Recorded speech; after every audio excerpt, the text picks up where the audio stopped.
Hey friends, today we're going to read a story about migration and it's titled The Peregrine's Journey, written by Madeleine Dunphy and illustrated by Kristen Cust. This is a narrative nonfiction story. That means it's providing facts and information about the migration of a Peregrine's falcon. It's using text, illustrations, and even a labeled map that tracks this bird's journey. All right. A Peregrine's Journey, a story of migration. This book is about a peregrine falcon's migration from Alaska to Argentina. The labels on this map show the places the peregrine visits along the way, and the numbers indicate the corresponding pages in the book. So take a look at this map, and it talks about all of the journey, has different labels of the different places, and on what pages we could find them. The peregrine falcon wakes up on a cliff in Alaska. She perches near the nest where she raised her chicks this summer.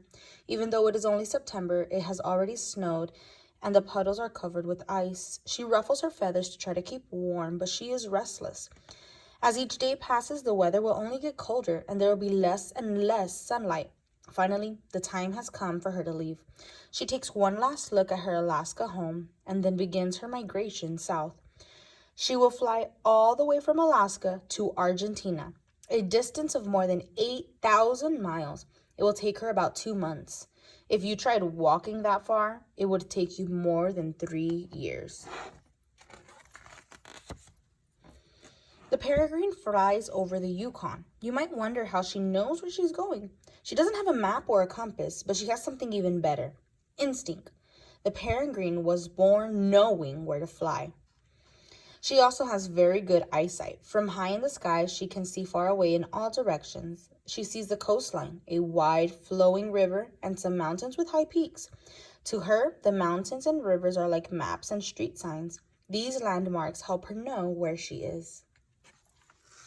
The peregrine arrives in British Columbia. The trees are so thick and grow so closely together that she cannot see the ground. Her wings beat up and down in a steady rhythm. She has already flown 100 miles today. Through an opening in the tree, she sees a freeway. The peregrine is such a strong flyer that she travels almost as fast as the people in their cars below. The peregrine lands in Seattle, Washington. She perches on the windsill of an office building and looks down. Far below, amidst the honking cars, traffic lights, and rushing people, she notices something that interests her. It's a pigeon. She watches it fly from the sidewalk to a tree and then to a building across the street. Pigeons are one of her favorite foods, so there is plenty for her to eat in the city. The peregrine must hunt every day to feed herself. From a mountain ledge in Utah, she sees a dove flying below. She plunges off the mountain, folds her wings, and dives headfirst onto her prey.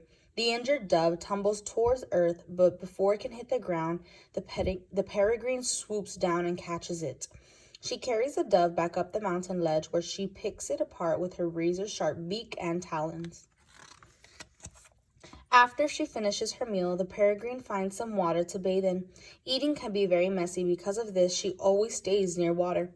Today, she bathes in a desert pool in New Mexico. She splashes around, flapping her wings and dipping her head in and out of the water until every feather is wet. One by one, she carefully preens each feather with her beak. To get dry, she shakes the water from her feathers as much as a dog shakes water from its fur. She is now ready to continue her journey south.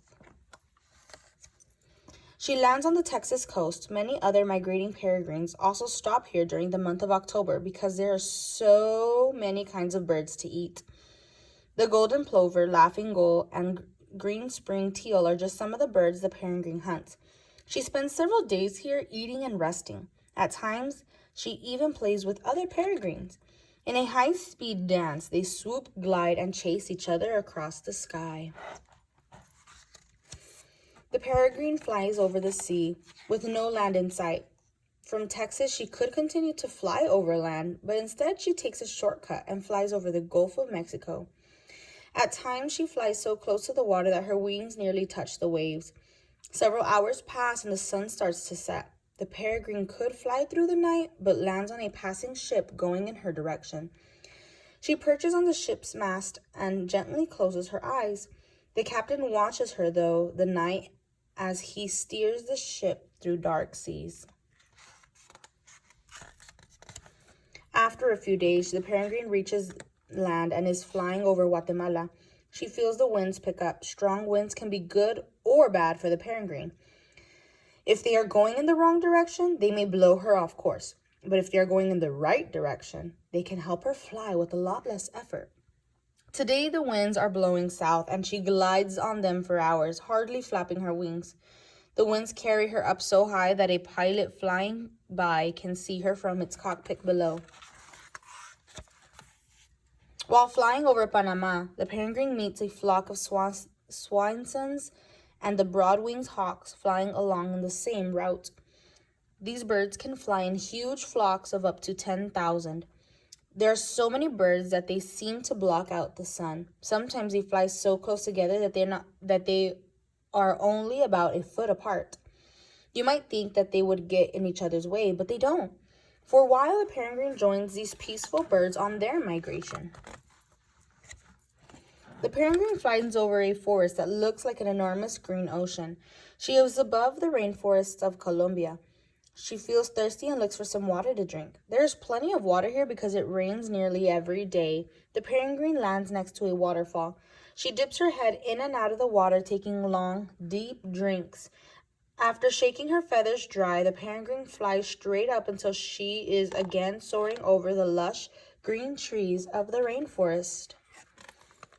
She continues flying south until she is above the rainforests of Brazil. The sky turns gray, thunder strikes, and raindrops start to fall. It is hard for her to see through the clouds and fog, and the pounding rains make her wings feel tired. She lands in a tall tree. The tree's leaves shelter her from the falling rain.